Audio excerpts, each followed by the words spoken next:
Really excited to be showing our Rollbag R3200 fulfillment paper automatic bagger. It can work with paper mailers, so it'll print, apply a label, open the bag up, and allow it to be fed with product.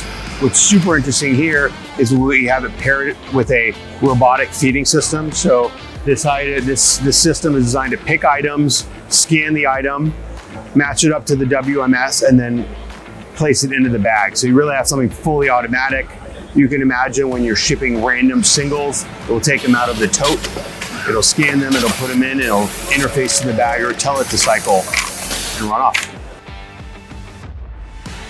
So as you can see here, we have the 3D vision up top that is going to be scanning into this bin and identifying different objects. Right now we're showing it off with different pieces of candy.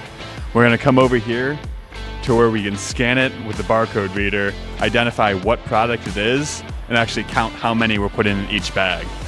And then over here on this side, we have the R3200 auto bagger by PAC Machinery that we're able to feed automatically with the Doosan robot.